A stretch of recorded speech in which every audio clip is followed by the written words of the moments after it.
Good afternoon. Le président, bonjour à toutes et à tous. Monsieur le greffier, veuillez annoncer l'affaire. Le greffier, bonjour monsieur le président, messieurs les juges. Il s'agit de l'affaire IT 0484T, le procureur contre Ramouche Haradinaï et consort. Le président, je vous remercie monsieur le greffier. Je remarque que les représentants de l'accusation sont présents. Monsieur David Ray, premier substitut du procureur, ainsi que les autres substituts du procureur. Je vois que monsieur Haradinaï est présent. Représenté par Maître Emerson et les membres de son équipe. Je vois que M. Balay est présent lui aussi. Il est représenté par Maître Guy Smith et les membres de son équipe. M. Brahima, lui aussi, est présent, ainsi que les représentants de la défense. La Chambre est réunie aujourd'hui pour rendre son jugement dans l'affaire le procureur contre Ramouche Haradinaï, Idriss Balay et Lahi Brahimaï. Au cours de la présente audience, la Chambre exposera ses constatations et conclusions de manière succincte. Nous tenons à souligner qu'il s'agit ici uniquement d'un résumé. Seul fait autorité l'exposé des constatations et conclusions de la Chambre que l'on trouve dans le jugement écrit, dont des copies seront mises à la disposition des parties à l'issue de l'audience. La présente affaire concerne des crimes qui auraient été commis entre le 1er mars et le 30 septembre 1998 dans la région de Dukadjin au Kosovo. Cette région, située dans l'ouest du Kosovo, englobe les municipalités de Peć, Dečani, Đakovica et certaines parties des municipalités d'Istok et Klina. À l'époque des faits, l'UÇK, connu aussi sous le nom d'Armée de libération du Kosovo, aurait persécuté et tué des civils serbes et roms du Kosovo, ainsi que des civils albanais du Kosovo soupçonnés de collaborer avec les forces serbes, et ce, afin de pouvoir exercer un contrôle total sur la zone de Dugajin. Ramouche Haradinaï, Idriss Balay et Lahi Brahimaï ont été jugés pour leur participation présumée à une entreprise criminelle commune dont le but était de permettre à l'UÇK d'exercer un contrôle total sur la zone de Dukadjin, en procédant au transfert illégal des groupes de civils susmentionnés et en leur infligeant des mauvais traitements. L'accusation soutient que du 1er mars 1998 au moins jusqu'à la mi-juin 1998, Ramouche Haradinaï était commandant de fait de l'UÇK dans la zone de Dukadjin, et qu'à la mi-juin 1998, il en a été nommé commandant de droit. Selon l'accusation, Idriss Balay commandait une unité de l'UÇK appelée les Aigles Noirs, qui opérait sur l'ensemble du territoire de la zone de Dukadjin. D'après l'acte d'accusation, en sa qualité de commandant des Aigles Noirs, Idriss Balay était le subordonné direct de Ramouche Haradinaï. Enfin, l'accusation allègue que Lahi Brahimaï était membre de l'état-major général de l'UÇK et qu'il était basé au quartier général de Jablanica, dans la municipalité de Đakovica. D'après l'acte d'accusation, il a également exercé brièvement les fonctions de commandant adjoint dans la zone de Dukadjin. L'accusation fait valoir que Lahi Brahimaï était le subordonné de Ramouche Haradinaï et travaillait en étroite collaboration avec lui.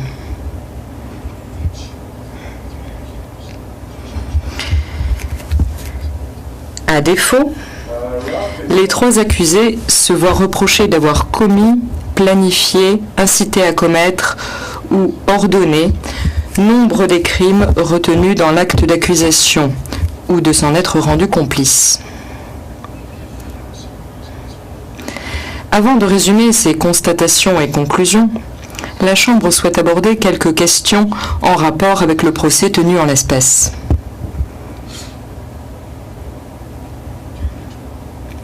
Au cours de ce procès, la Chambre a entendu près de 100 témoins.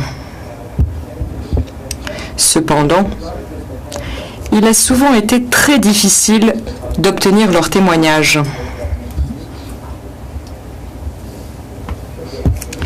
Nombreux sont les témoins qui ont souhaité ne pas témoigner devant la Chambre. Essentiellement, ont-ils dit, parce qu'ils avaient peur. De ce fait, la Chambre a eu la nette impression que le procès se déroulait dans un climat tel que les témoins se sentaient en danger, et ce, pour les raisons exposées dans le jugement. Les parties ont par ailleurs convenu que la situation instable en matière de sécurité au Kosovo était particulièrement néfaste pour les témoins. Ces difficultés ont eu pour conséquence l'octroi d'un certain nombre de mesures de protection en faveur de 34 témoins. En outre, 18 injonctions de témoigner ont été délivrées à des témoins qui persistaient dans leur refus de témoigner, alors même qu'ils pouvaient bénéficier de mesures de protection. 4 injonctions délivrées par la Chambre sont restées sans effet. L'un des témoins concernés a finalement accepté de témoigner par voie de vidéoconférence. Dans le cas de 2 autres témoins, la Chambre a confirmé les actes d'accusation établis à leur encontre pour outrage au tribunal. Arrêtés, puis transférés à La Haye, tous deux ont décidé de témoigner avant leur comparution initiale dans le cadre de la procédure pour outrage dont ils faisaient l'objet. Après leur déposition, les actes d'accusation dressés contre eux ont été retirés. S'agissant du 4e témoin réfractaire, Nasser Lika, la Chambre a pris diverses mesures pour obtenir qu'il témoigne, notamment en prolongeant la durée prévue pour la présentation des moyens à charge. Il n'a jamais témoigné.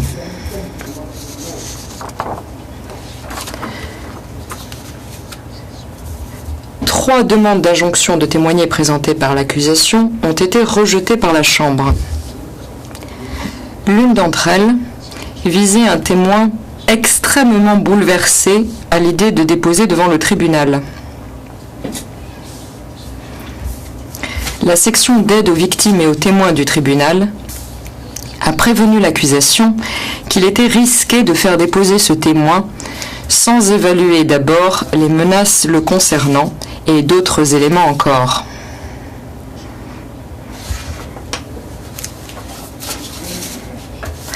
L'accusation n'ayant pas donné suite à cette proposition, la Chambre a jugé qu'il aurait été imprudent d'obliger le témoin à venir déposer.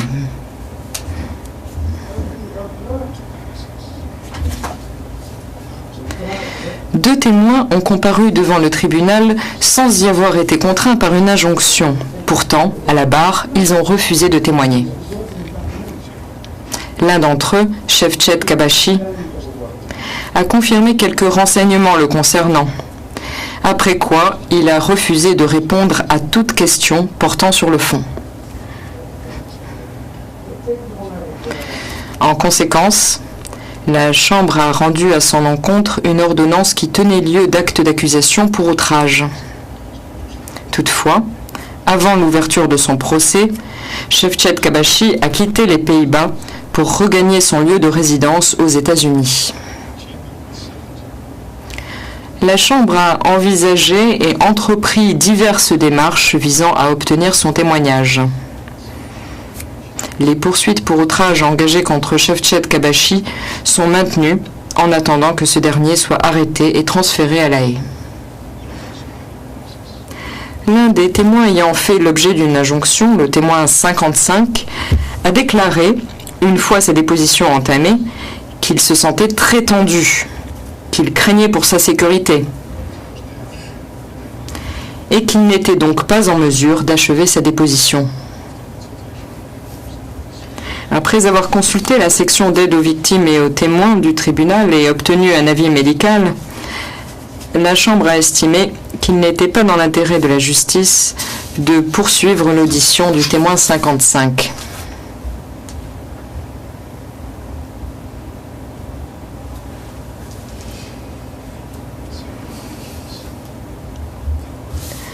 À plusieurs reprises, pour déterminer où se trouvait exactement une personne à un moment donné,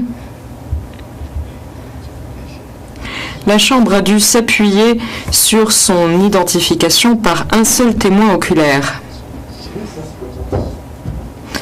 En appréciant la valeur de pareils témoignages, la Chambre a tenu compte de plusieurs éléments, notamment l'identification d'une personne par un témoin qui n'a pu que l'apercevoir ou le voir partiellement,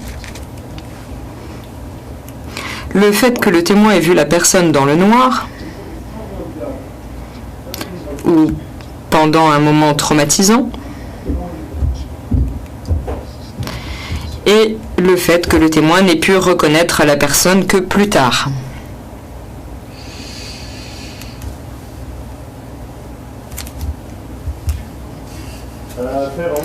La Chambre va maintenant présenter un résumé de ses constatations et conclusions, à commencer par les éléments généraux constitutifs des crimes de guerre et des crimes contre l'humanité.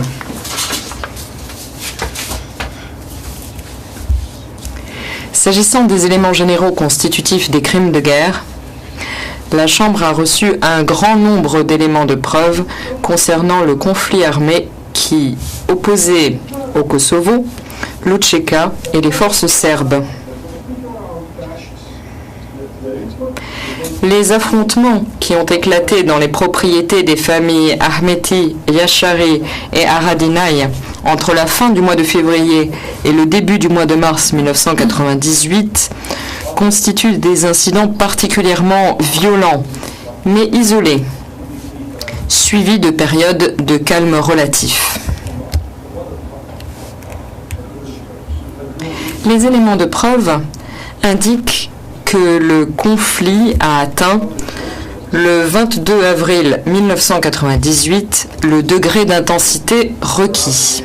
À cette date, des pilonnages soutenus visaient la municipalité de Dečani. Les civils fuyaient les zones rurales. L'UÇK et les forces serbes s'affrontaient.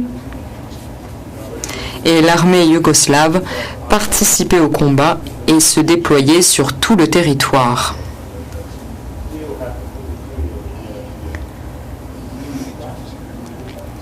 Le 22 avril 1998, au plus tard, l'UÇK pouvait être considéré comme un groupe armé organisé, capable de s'opposer aux forces serbes dans le cadre d'un conflit armé.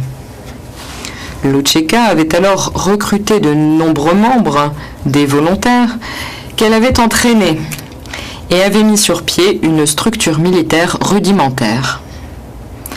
Elle contrôlait une partie considérable du territoire, gérait des axes de ravitaillement destinés à l'acheminement d'armes et d'équipements, employait des tactiques de guérilla et publiait des communiqués en son nom. Au vu des éléments de preuve présentés, la Chambre estime que le Kosovo était le théâtre d'un conflit armé à partir du 22 avril 1998. Telle était donc la situation lorsque les faits reprochés se sont produits, à l'exception de ceux visés par les chefs 3 et 4.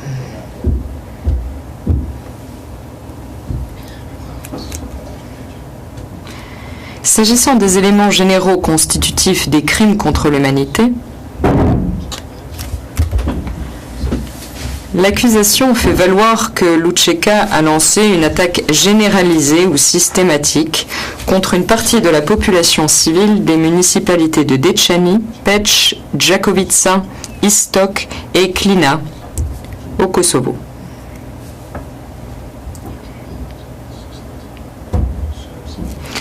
Ont été pris pour cible les civils serbes vivant dans ces municipalités,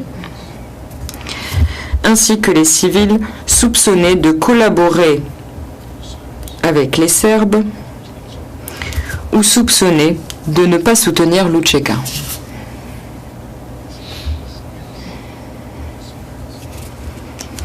Pour étayer sa thèse concernant l'existence d'une telle attaque, l'accusation s'est largement fondée sur les éléments de preuve qu'elle a présentés à l'appui de certains chefs retenus dans l'acte d'accusation. Or, ceux-ci n'ont pas toujours permis à la Chambre de conclure qu'un crime avait été commis ou, dans l'affirmative, que Lučeka y avait été mêlé. De plus, il ressort d'autres éléments de preuve présentés dans le cadre d'autres chefs qu'il est possible que les victimes aient pu être prises pour cible pour des raisons essentiellement liées à leur situation personnelle et non pas du fait de leur appartenance à la population civile attaquée. La Chambre a fait abstraction de ces éléments lorsqu'elle s'est penchée sur la question de l'existence d'une attaque dirigée contre une population civile. Outre les éléments de preuve présentés à l'appui de certains chefs retenus dans l'acte d'accusation, la Chambre a entendu des témoignages portant sur l'existence d'une attaque dirigée contre une population civile. La plupart de ces témoignages avaient trait aux Serbes ayant quitté leur domicile durant la période couverte par l'acte d'accusation. La Chambre est convaincue que de nombreux Serbes ont quitté leur domicile parce qu'ils craignaient de subir des attaques délibérées de la part de Lučeka, ou tout simplement parce qu'ils avaient peur d'être pris dans un conflit armé qui prenait de l'ampleur, et non pas parce qu'ils étaient directement attaqués par Lučeka. Il est vrai que des Albanais du Kosovo se sont eux aussi enfuis de chez eux pendant cette même période. Partant, la Chambre ne saurait tirer de conclusion générale au sujet de l'existence d'une attaque dirigée contre une population civile, en se fondant uniquement sur le fait que de nombreux civils serbes ont à l'époque fui leur domicile. S'agissant des violences commises contre des non-albanais durant la période couverte par l'acte d'accusation, les éléments de preuve, dans de nombreux cas, n'étaient pas suffisamment précis pour tirer des conclusions concernant l'identité du ou des responsables, pas plus qu'ils ne permettent d'établir que ces violences s'inscrivaient dans le cadre d'une attaque plus large dirigée contre une population civile.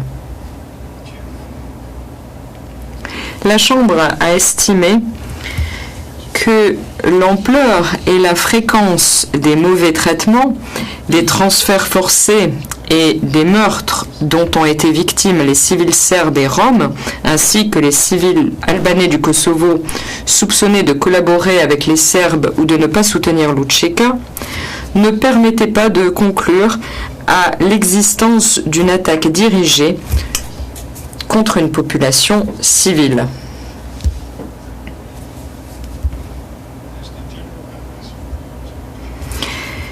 Les éléments généraux constitutifs des crimes contre l'humanité n'étant pas réunis, la Chambre acquitte les 3 accusés de tous les chefs de crimes contre l'humanité.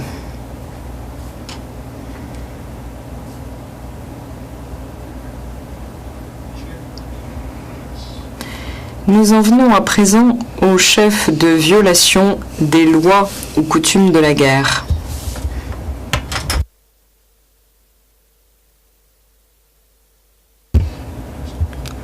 La Chambre a entendu des témoignages portant sur les meurtres, les tortures, les viols et les traitements cruels visés par 19 chefs d'accusation.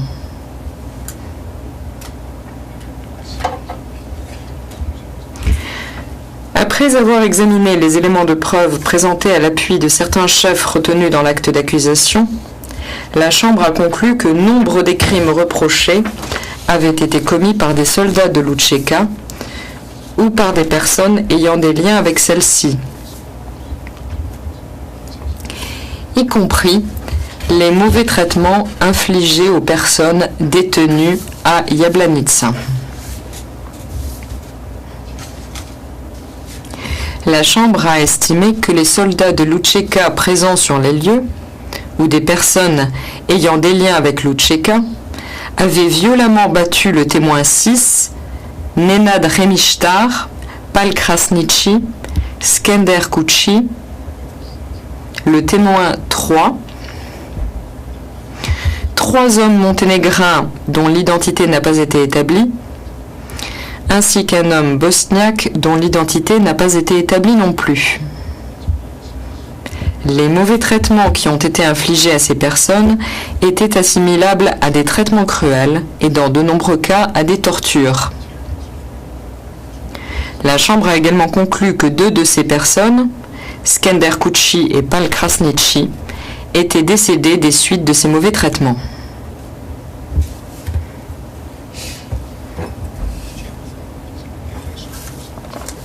Selon la Chambre, les soldats de l'UÇK ont interrogé et brutalisé Novak Stijović et Stanisza Radošević à l'extérieur de Glojane en avril 1998, après que les 2 hommes eurent été interpellés à un poste de contrôle de l'UÇK. La Chambre a également conclu qu'un soldat de l'UÇK avait violé le témoin 61 au quartier général de l'UÇK à Rżnicz, dans le courant de l'été 1998. Les mauvais traitements infligés à ces personnes étaient assimilables à des traitements cruels et à des tortures.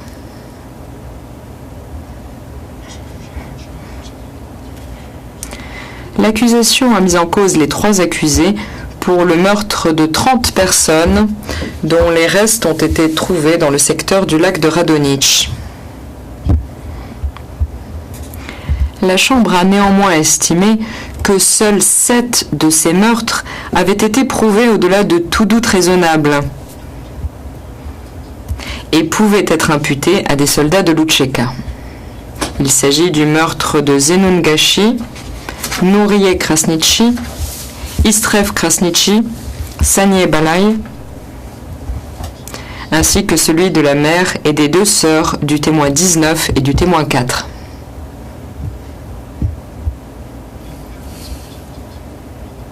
Les éléments de preuve présentés au sujet des auteurs des autres meurtres allégués et des circonstances dans lesquelles ces meurtres ont été commis manquaient de précision, n'étaient pas concluants ou étaient inexistants. S'agissant de nombreuses victimes, la Chambre a reçu des éléments de preuve concernant surtout le lieu et le moment où elles avaient été vues en vie pour la dernière fois, ainsi que le fait que leurs cadavres avaient été retrouvés dans le secteur du canal du lac de Radonjic. Les victimes ont été vues en vie pour la dernière fois en différents lieux, situés dans 3 municipalités, sur une période de 5 mois. La plupart d'entre elles ont été vues en vie pour la dernière fois dans des secteurs alors contrôlés par l'UÇK.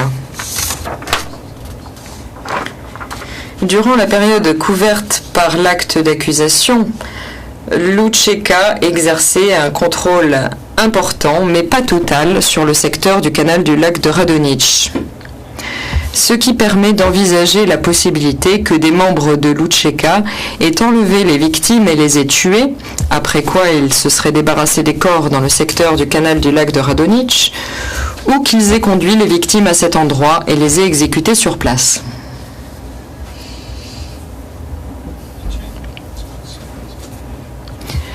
La Chambre a examiné les éléments de preuve balistiques produits par l'accusation à l'appui de son allégation selon laquelle une arme utilisée dans le secteur du canal du lac de Radonjic aurait également été utilisée par l'UÇK à 2 autres reprises, notamment lors des affrontements dans la propriété de la famille Haradinaj le 24 mars 1998.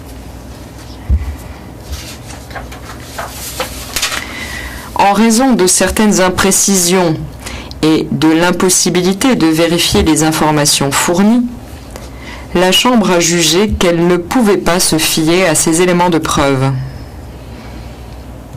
De plus, les éléments de preuve présentés ne permettaient pas d'apporter une réponse à des questions importantes comme celle de savoir qui s'était servi de l'arme en question, quand celle-ci avait été utilisée dans le secteur du canal du lac de Radonjić et dans quelles conditions elle avait été conservée.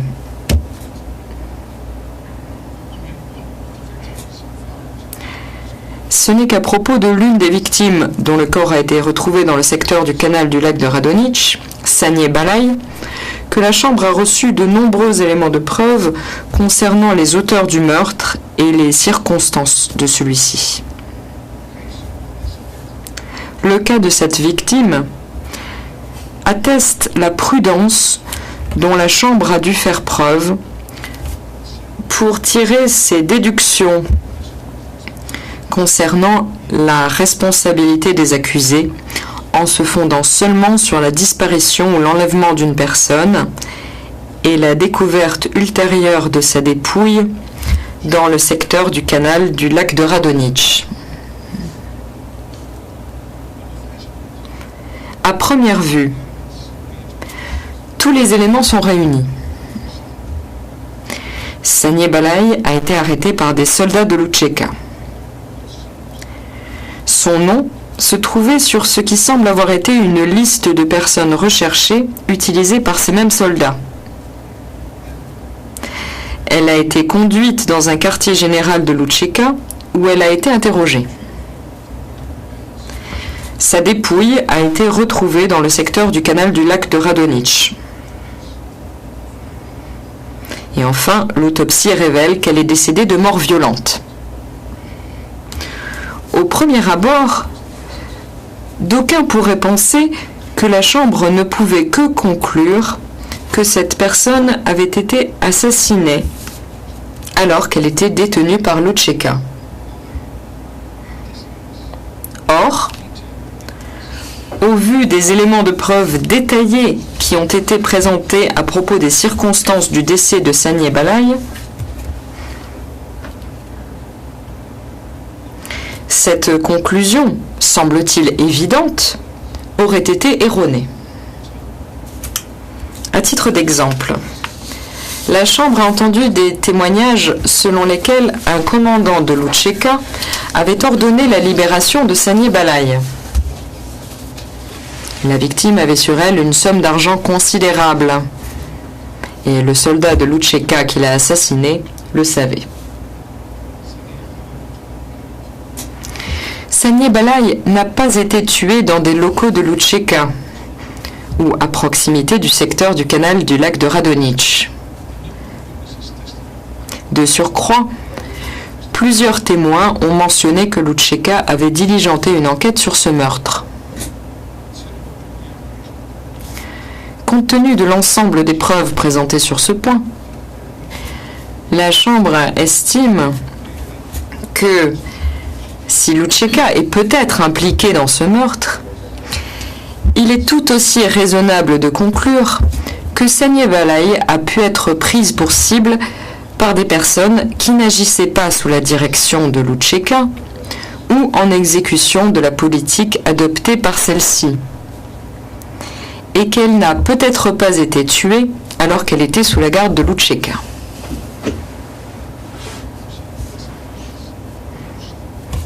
Les éléments de preuve présentés à propos des autres meurtres allégués dont les victimes ont été retrouvées dans le secteur du canal du lac de Radonjić ont été moins nombreux.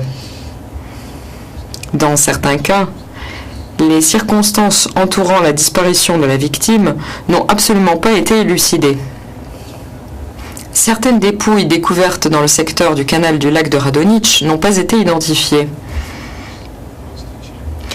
Même les meurtres au sujet desquels la Chambre a reçu de nombreux éléments de preuve n'ont pu tous être imputés à l'UÇK. Par conséquent, le fait que les corps des victimes ont été trouvés dans le secteur du canal du lac de Radonjić n'a pas permis à la Chambre de tirer des conclusions plus générales concernant l'identité de l'auteur des meurtres et du groupe auquel il était éventuellement affilié. En conclusion, la Chambre a constaté que des soldats de l'UÇK avaient infligé les traitements cruels, les tortures et commis les viols et les meurtres rapportés dans l'acte d'accusation aux chefs suivants: chef 6, chef 14, chef 20, chef 22, mais uniquement en ce qui concerne les meurtres de Nourié Krasnitchi, Istrev Krasnitchi et Saniye Balai, chef 28, chef 30, chef 32 et chef 36 et 37, mais uniquement en ce qui concerne le témoin 61. Comme il a déjà été dit, l'accusation tient les 3 accusés responsables de ces crimes en tant que membres d'une entreprise criminelle commune, dont le but aurait été de permettre à l'UÇK d'exercer un contrôle total sur la zone de Đukađin, en procédant au transfert illégal de civils serbes et en leur infligeant des mauvais traitements, ainsi qu'aux civils albanais et roms du Kosovo, et à d'autres civils collaborant ou soupçonnés de collaborer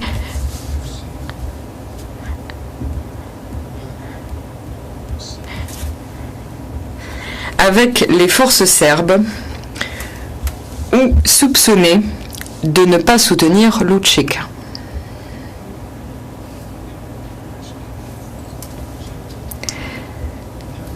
L'accusation a présenté peu d'éléments de preuve directs concernant le but criminel commun allégué. Elle s'est contentée de demander à la Chambre de déduire, sur la base d'éléments de preuve indirects portant essentiellement sur des crimes commis par des soldats de l'UÇK, qu'il existait une entreprise criminelle commune.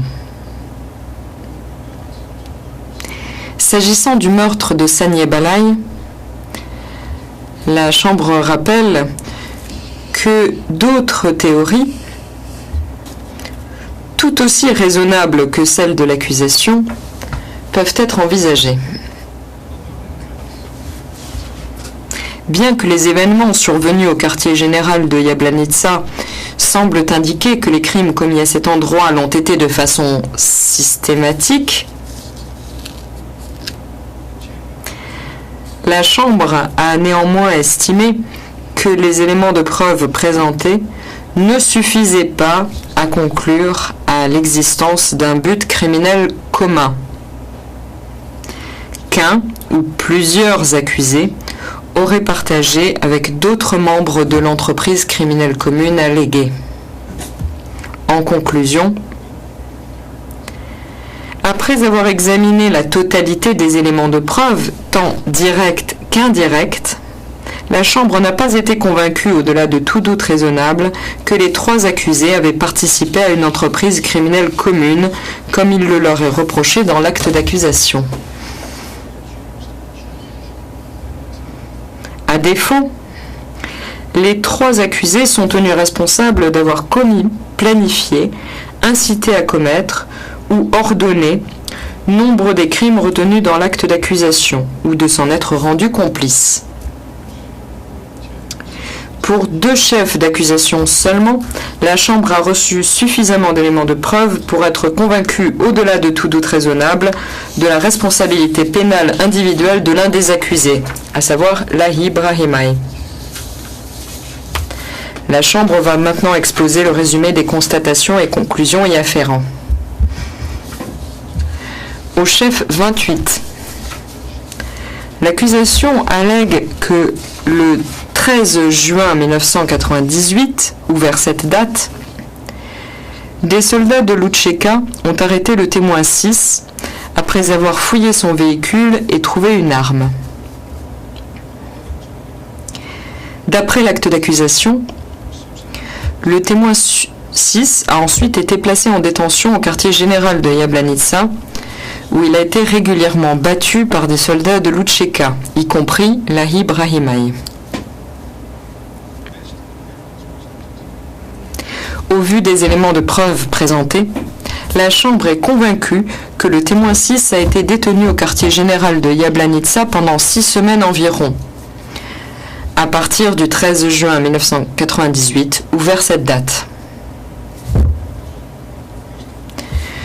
Durant les 4 premières semaines de sa détention environ, il a été régulièrement roué de coups par des soldats de l'UÇK qui lui ont infligé de grandes souffrances et des blessures graves, entraînant des séquelles physiques à long terme.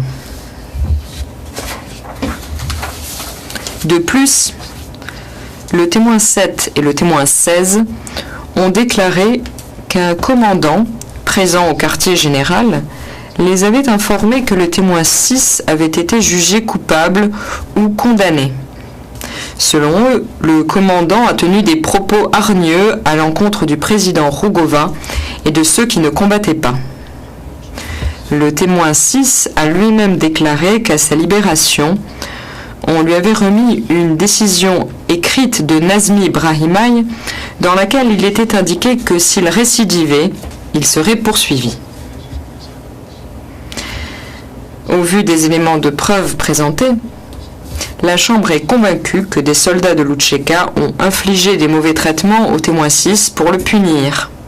En conséquence, la Chambre estime que le témoin 6 a été victime de traitements cruels et de tortures infligés par des soldats de l'UÇK ou par des personnes ayant des liens avec celle-ci. Le témoin 6 a affirmé que Lahi Brahimaj avait participé à plusieurs passages à tabac et qu'il était parfois présent lorsque d'autres le battaient. Le témoin 6 a ajouté que Lahi Brahimaj était l'un de ceux qui l'accusaient de fréquenter des Serbes et d'espionner pour leur compte. Le témoin 6 a eu largement l'occasion de voir Lahi Brahimaj pendant les 4 semaines environ où il a été brutalisé. En outre, le témoin 6 a déclaré que pendant les 2 semaines suivantes, il avait régulièrement vu Lahi Brahimaj au quartier général de Jablanica. Selon les propos du témoin 6, certains s'adressaient à lui en l'appelant Lahi ou Majoub, qui était le surnom de Lahi Brahimaj, comme il l'a appris par la suite. Le témoin 6 a plus tard reconnu Lahi Brahimaj sur une planche photographique présentée par l'accusation. Au vu des éléments pris dans leur totalité, la Chambre est donc convaincue que Lahi Brahimaj a personnellement pris part aux traitements cruels et aux tortures infligées au témoin 6 et qu'il doit par conséquent être déclaré coupable pour avoir commis ces crimes.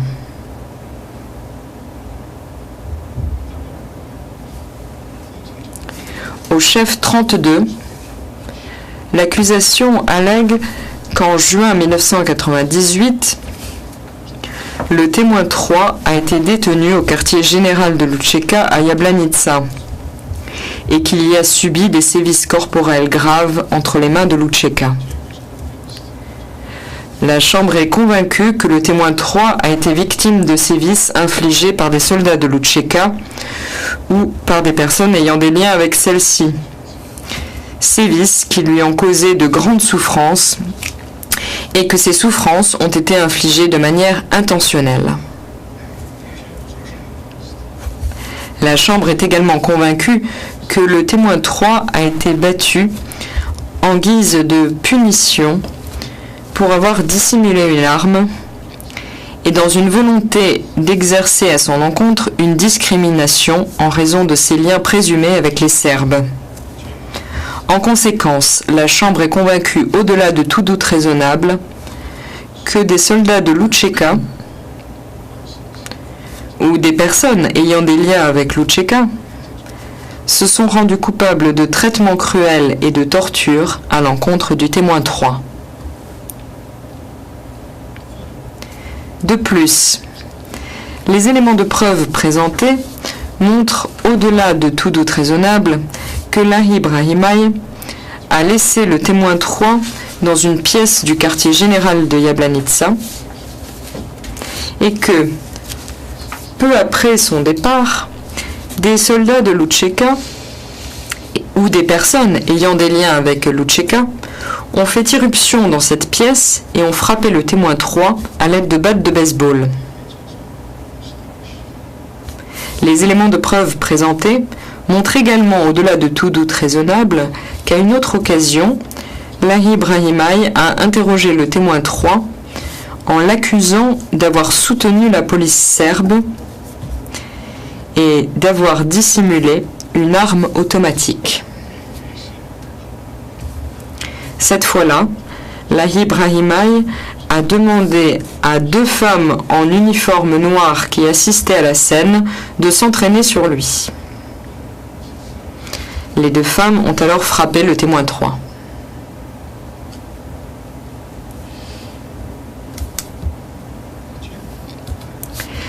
La Chambre estime que la part prise par Lahi Brahimaj dans les interrogatoires, ainsi que son rang dans la hiérarchie, prouve son intention de causer de grandes souffrances physiques au témoin 3, afin de punir ce dernier d'avoir dissimulé une arme et d'exercer à son encontre une discrimination en raison de ses liens présumés avec les Serbes. Partant, la Chambre estime que Lahi Brahimaj doit être déclaré coupable des traitements cruels et des tortures qui lui sont reprochés au chef 32.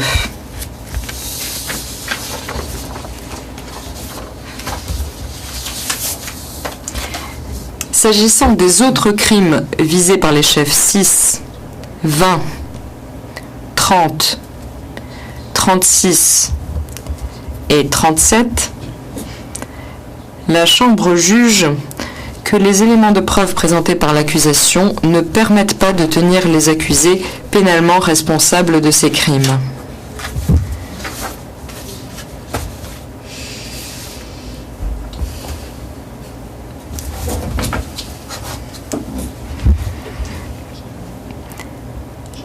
Au chef 14, Idriss Balai est accusé d'avoir commis, planifié, incité à commettre les meurtres de la mère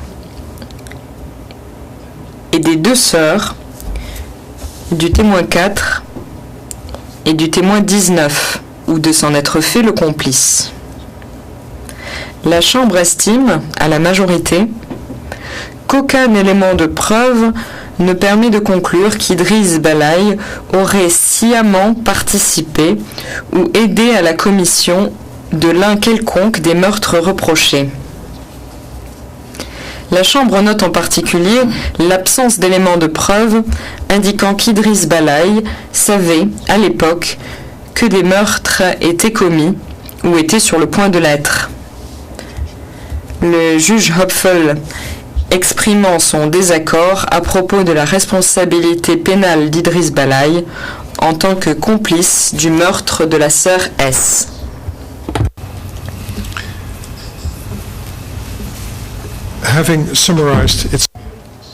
Après avoir résumé ses conclusions, la Chambre va à présent rendre son jugement. Monsieur Haradinaj, veuillez vous lever. Non, j'ai juste demandé à Monsieur Haradinaj de se lever. Je vous inviterai, Messieurs Balai et... Monsieur Balai, je vous inviterai à vous lever plus tard. Pour les motifs résumés plus haut. Après avoir examiné tous les éléments de preuve et les arguments présentés par les parties, tenant compte du statut et du règlement et se fondant sur les constatations et les conclusions exposées dans le jugement, la présente Chambre vous déclare M.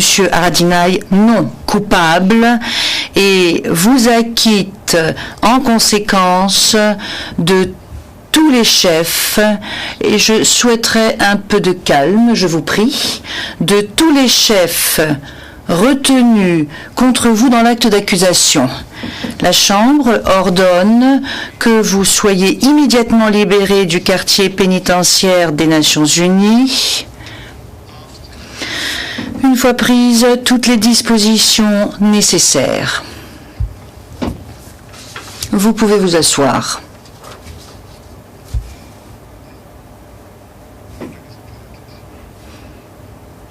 Et le public est invité à ne pas perturber le prononcé de ce jugement. Monsieur Balaï, veuillez vous lever.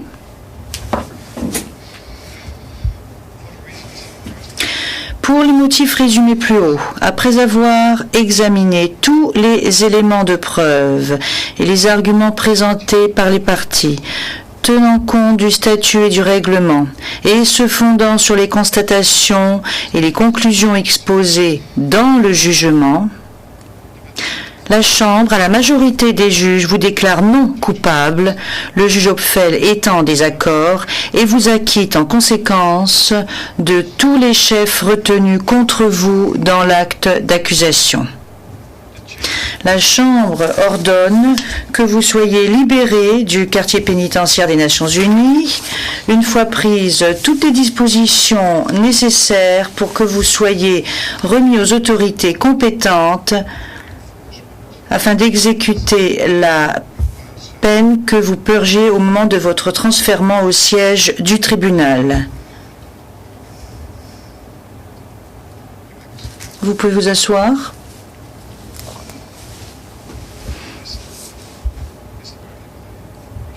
Monsieur Brahimaj, veuillez vous lever. Pour les motifs résumés plus haut, après avoir examiné tous les éléments de preuve et les arguments présentés par les parties, tenant compte du statut et du règlement, et se fondant sur les constatations et les conclusions exposées dans le jugement, la présente Chambre vous déclare coupable des chefs suivants. Chef 28, pour les traitements cruels et les tortures infligées au témoin 6 des violations des lois ou coutumes de la guerre sanctionnées par l'article 3 du statut. Chef 32, pour les traitements cruels et les tortures infligées au témoin 3 des violations des lois ou coutumes de la guerre sanctionnées par l'article 3 du statut. Vous êtes tenu responsable de ces crimes sur la base de l'article 7.1 du statut du tribunal. La Chambre vous déclare non coupable des autres chefs retenus contre vous dans l'acte d'accusation. Pour fixer la peine, la Chambre a tenu compte de la gravité inhérente au crime dont vous avez été déclaré coupable, du fait que vous y avez participé directement et de votre rang élevé dans la hiérarchie de l'UÇK. La Chambre a également tenu compte de la vulnérabilité des victimes et des traumatismes physiques et psychologiques qu'elles ont endurés. Elle a en outre pris en compte le fait qu'après avoir appris la mort de l'un de ses co-détenus des suites des sévices qui lui avaient été infligés, le témoin 6 a dû craindre pour sa vie. Cela étant, la Chambre a retenu comme circonstance atténuante votre reddition volontaire au tribunal et votre situation familiale. Pour les crimes que vous avez commis, la Chambre vous condamne, M. Brahimaj, à une peine unique de 6 ans d'emprisonnement. La période que vous avez passée en détention, soit 1109 jours, est déduite de la durée totale de la peine. Ainsi qu'il a été dit, le juge Hopfel joint une opinion dissidente concernant l'un des chefs d'accusation dont il va à présent donner un résumé.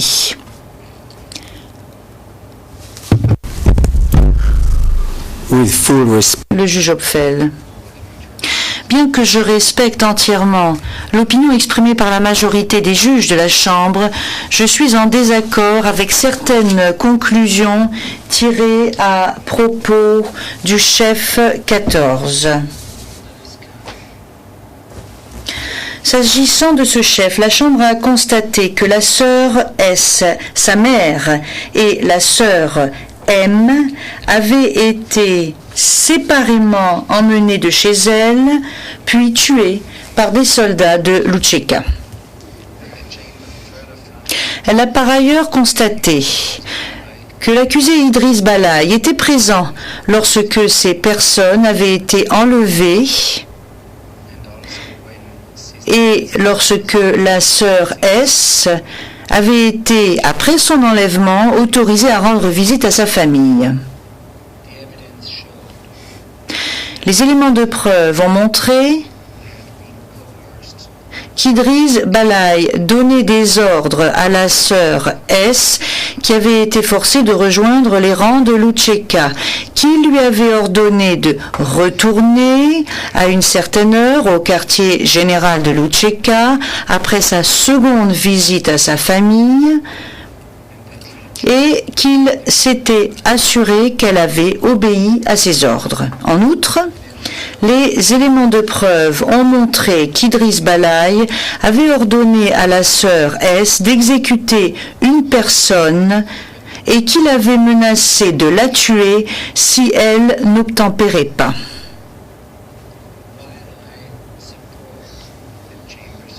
Si je suis d'accord avec ces constatations concernant le chef 14, je n'approuve pas la conclusion tirée par la majorité des juges de la Chambre selon laquelle aucun élément de preuve ne permet d'établir qu'Idriss Balaï s'est rendu complice du meurtre de la sœur S. À mon avis, les faits constatés suffisent pour conclure qu'en soumettant la sœur S aux ordres de Lucheka, Idriss Balaï a directement menacé sa vie. Cette menace s'est concrétisée et la sœur S est décédée. Pour ces raisons, je considère qu'Idriss Balaï a largement facilité le meurtre de cette dernière.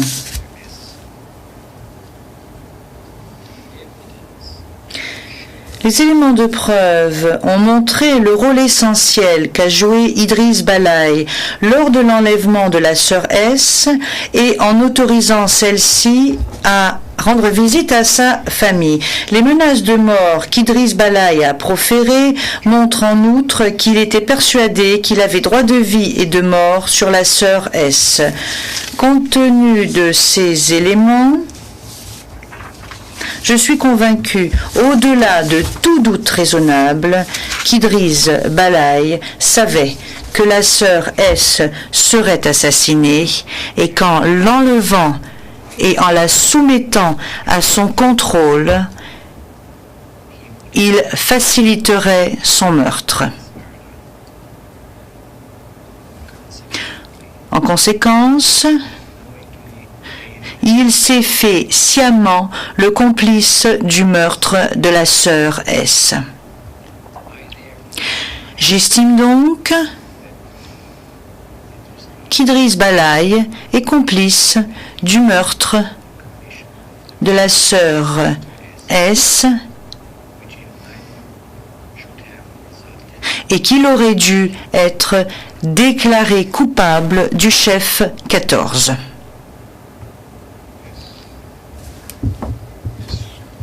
le juge Horry. Voilà qui conclut le prononcé du jugement, lequel va maintenant être mis à la disposition du public. L'audience est levée. Vous levez.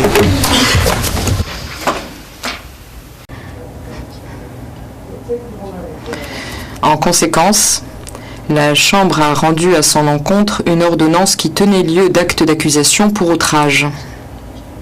Toutefois, avant l'ouverture de son procès, Şevket Kabashi a quitté les Pays-Bas pour regagner son lieu de résidence aux États-Unis.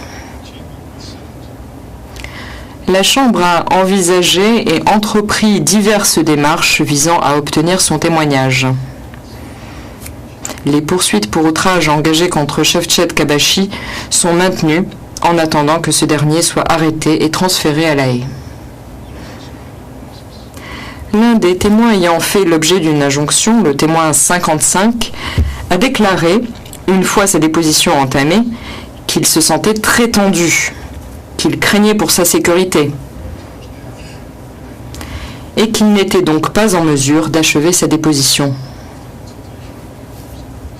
Après avoir consulté la section d'aide aux victimes et aux témoins du tribunal et obtenu un avis médical, la Chambre a estimé qu'il n'était pas dans l'intérêt de la justice de poursuivre l'audition du témoin 55.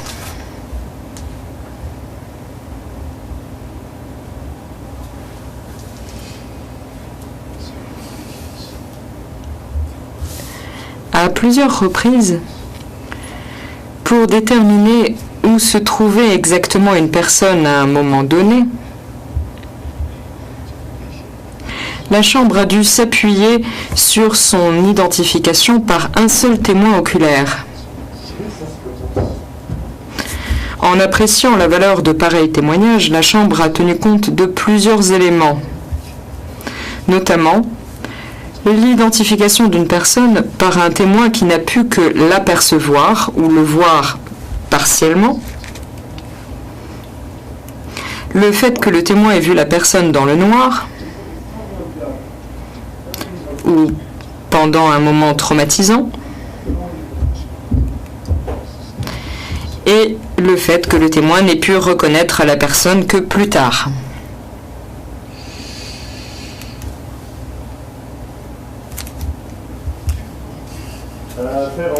La Chambre va maintenant présenter un résumé de ses constatations et conclusions, à commencer par les éléments généraux constitutifs des crimes de guerre et des crimes contre l'humanité.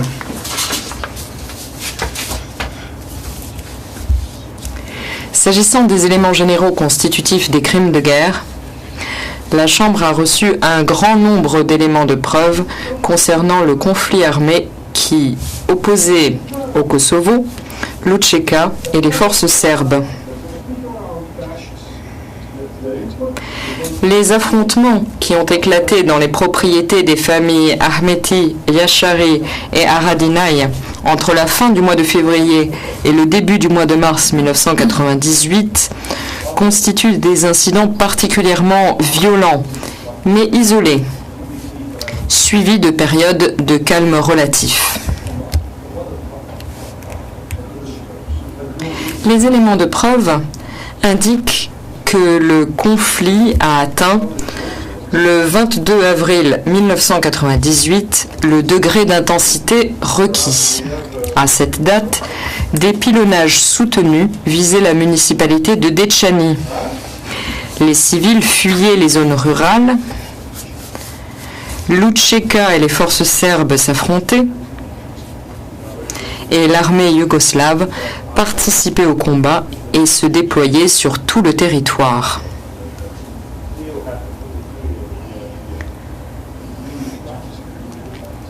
Le 22 avril 1998, au plus tard, l'Učeka pouvait être considéré comme un groupe armé organisé, capable de s'opposer aux forces serbes dans le cadre d'un conflit armé. L'Učeka avait alors recruté de nombreux membres, des volontaires, qu'elle avait entraînés et avait mis sur pied une structure militaire rudimentaire. Elle contrôlait une partie considérable du territoire gérer des axes de ravitaillement destinés à l'acheminement d'armes et d'équipements, employer des tactiques de guérilla et publier des communiqués en son nom.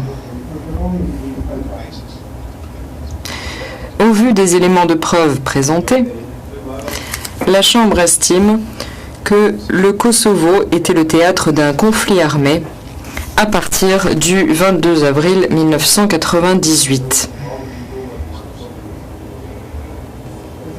Telle était donc la situation lorsque les faits reprochés se sont produits, à l'exception de ceux visés par les chefs 3 et 4.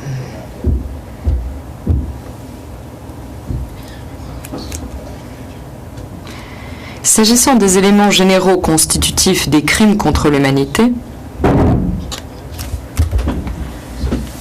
l'accusation fait valoir que l'UÇK a lancé une attaque généralisée ou systématique contre une partie de la population civile des municipalités de Dečani, Peć, Đakovica, Istok et Klina au Kosovo.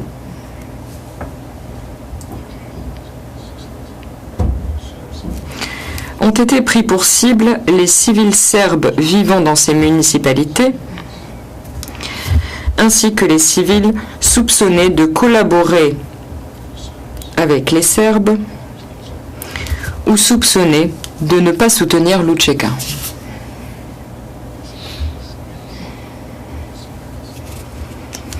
Pour étayer sa thèse concernant l'existence d'une telle attaque, l'accusation s'est largement fondée sur les éléments de preuve qu'elle a présentés à l'appui de certains chefs retenus dans l'acte d'accusation. Or, ceux-ci n'ont pas toujours permis à la Chambre de conclure qu'un crime avait été commis ou, dans l'affirmative, que l'UÇK y avait été mêlé. De plus, il ressort d'autres éléments de preuve présentés dans le cadre d'autres chefs qu'il est possible que les victimes aient pu être prises pour cible pour des raisons essentiellement liées à leur situation personnelle et non pas du fait de leur appartenance à la population civile attaquée. La Chambre a fait abstraction de ces éléments lorsqu'elle s'est penchée sur la question de l'existence d'une attaque dirigée contre une population civile.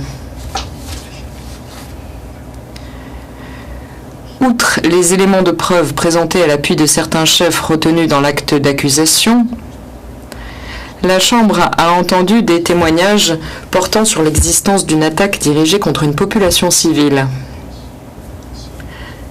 La plupart de ces témoignages avaient trait aux Serbes ayant quitté leur domicile durant la période couverte par l'acte d'accusation. La Chambre est convaincue que de nombreux Serbes ont quitté leur domicile parce qu'ils craignaient de subir des attaques délibérées de la part de l'UÇK, ou tout simplement parce qu'ils avaient peur d'être pris dans un conflit armé qui prenait de l'ampleur, et non pas parce qu'ils étaient directement attaqués par l'UÇK. Il est vrai que des Albanais du Kosovo se sont eux aussi enfuis de chez eux pendant cette même période.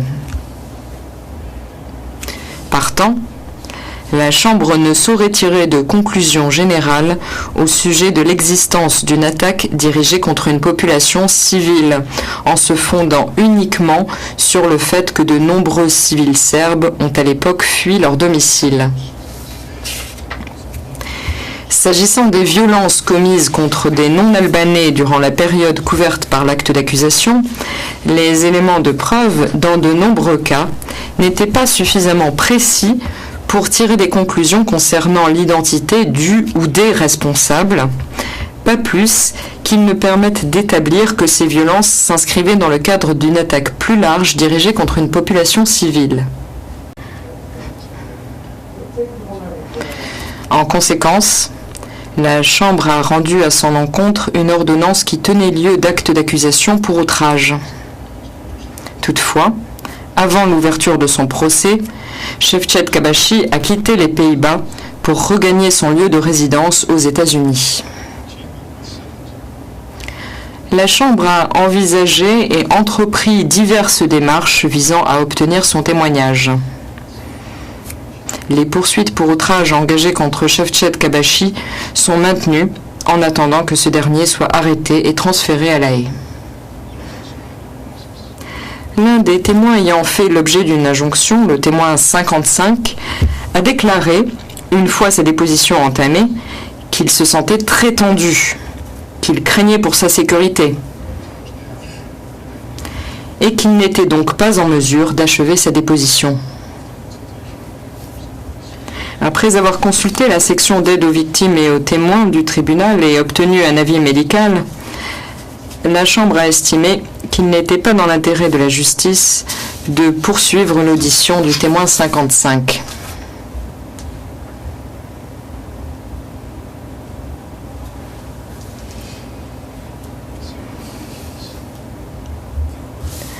À plusieurs reprises, pour déterminer où se trouvait exactement une personne à un moment donné, la Chambre a dû s'appuyer sur son identification par un seul témoin oculaire. En appréciant la valeur de pareils témoignages, la Chambre a tenu compte de plusieurs éléments, notamment l'identification d'une personne par un témoin qui n'a pu que l'apercevoir ou le voir partiellement, le fait que le témoin ait vu la personne dans le noir ou pendant un moment traumatisant,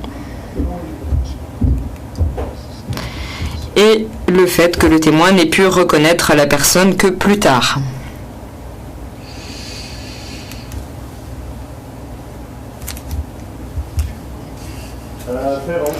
La Chambre va maintenant présenter un résumé de ses constatations et conclusions, à commencer par les éléments généraux constitutifs des crimes de guerre et des crimes contre l'humanité.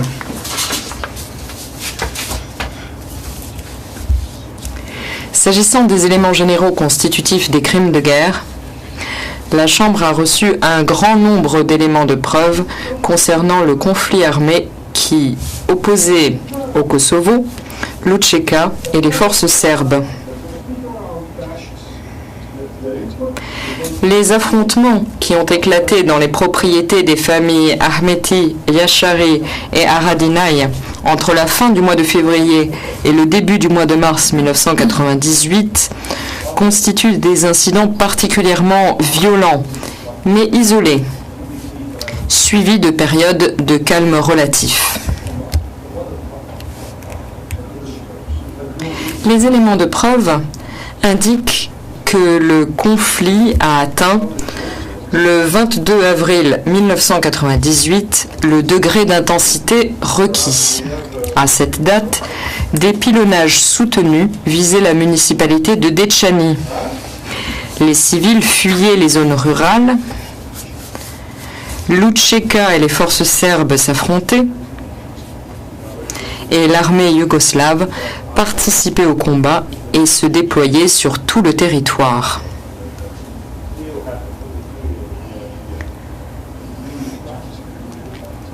Le 22 avril 1998, au plus tard, l'UÇK pouvait être considéré comme un groupe armé organisé, capable de s'opposer aux forces serbes dans le cadre d'un conflit armé. L'UÇK avait alors recruté de nombreux membres, des volontaires, qu'elle avait entraînés et avait mis sur pied une structure militaire rudimentaire. Elle contrôlait une partie considérable du territoire, gérait des axes de ravitaillement destinés à l'acheminement d'armes et d'équipements, employait des tactiques de guérilla et publiait des communiqués en son nom. Au vu des éléments de preuve présentés, la Chambre estime que le Kosovo était le théâtre d'un conflit armé à partir du 22 avril 1998. Telle était donc la situation lorsque les faits reprochés se sont produits, à l'exception de ceux visés par les chefs 3 et 4.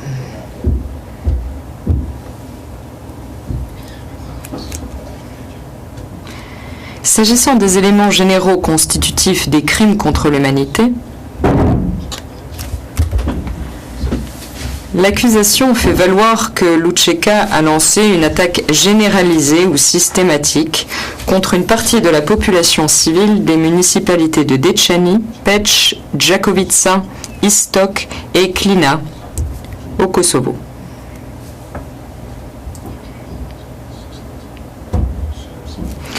Ont été pris pour cible les civils serbes vivant dans ces municipalités, ainsi que les civils soupçonnés de collaborer avec les Serbes ou soupçonnés de ne pas soutenir Lučeka.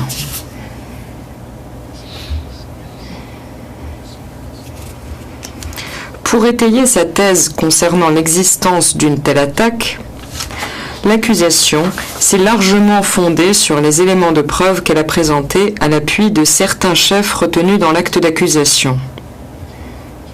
Or, ceux-ci n'ont pas toujours permis à la Chambre de conclure qu'un crime avait été commis ou, dans l'affirmative, que Lučeka y avait été mêlé. De plus, il ressort d'autres éléments de preuve présentés dans le cadre d'autres chefs qu'il est possible que les victimes aient pu être prises pour cible pour des raisons essentiellement liées à leur situation personnelle et non pas du fait de leur appartenance à la population civile attaquée. La Chambre a fait abstraction de ces éléments lorsqu'elle s'est penchée sur la question de l'existence d'une attaque dirigée contre une population civile. Outre les éléments de preuve présentés à l'appui de certains chefs retenus dans l'acte d'accusation, la Chambre a entendu des témoignages portant sur l'existence d'une attaque dirigée contre une population civile. La plupart de ces témoignages avaient trait aux Serbes ayant quitté leur domicile durant la période couverte par l'acte d'accusation. La Chambre est convaincue que de nombreux Serbes ont quitté leur domicile parce qu'ils craignaient de subir des attaques délibérées de la part de Lučeka, ou tout simplement parce qu'ils avaient peur d'être pris dans un conflit armé qui prenait de l'ampleur, et non pas parce qu'ils étaient directement attaqués par Lučeka. Il est vrai que des Albanais du Kosovo se sont eux aussi enfuis de chez eux pendant cette même période. Partant, la Chambre ne saurait tirer de conclusion générale au sujet de l'existence d'une attaque dirigée contre une population civile, en se fondant uniquement sur le fait que de nombreux civils serbes ont à l'époque fui leur domicile. S'agissant des violences commises contre des non-albanais durant la période couverte par l'acte d'accusation, les éléments de preuve, dans de nombreux cas, n'étaient pas suffisamment précis pour tirer des conclusions concernant l'identité du ou des responsables, pas plus qu'ils ne permettent d'établir que ces violences s'inscrivaient dans le cadre d'une attaque plus large dirigée contre une population civile.